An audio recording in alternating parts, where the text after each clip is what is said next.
So is the stimulus working or not? 1 year after Congress passed President Barack Obama's huge economic revival plan, the results are mixed, but there's still a long way to go.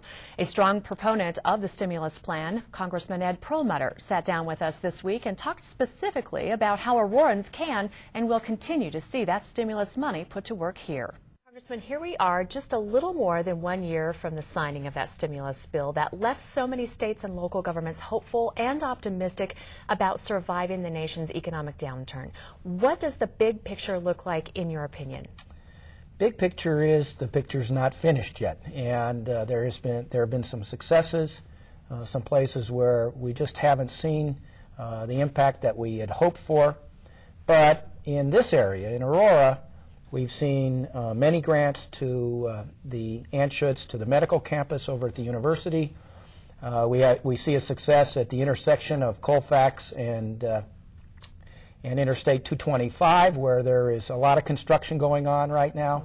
There are projects in the 7th Congressional District, so in the Denver area, just in our area, 15 different transportation projects that are receiving support for that. So we want to see more tangible progress, but it's beginning, and certainly at the university campus we see it in a good way.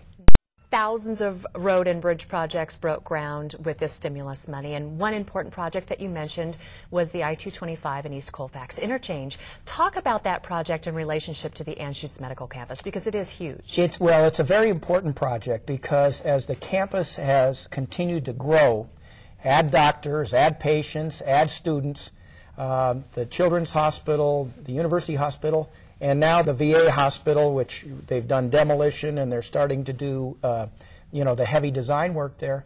I mean, it's 50, 60,000 people at that campus when it's built out. That intersection was built for about 10,000 folks coming and going. So it is a real bottleneck today, and it will only get worse. So getting in there and rebuilding that intersection is key just to this economic engine, that we call the Anschutz Medical Campus. Yeah, that is key. So it is nice to see that work beginning there, and I think a lot of people appreciate that. The University of Colorado system has received numerous federal stimulus funding awards worth in the upwards of $30 million. Why are those funds such an important lifeline to the campus? Well, because the campus is on the cutting edge of all kinds of research, cancer research, heart disease research, and those grants keep the best and the brightest at that campus. For instance, the University of Colorado was able to lure away one of the top doctors in the country from the University of Florida.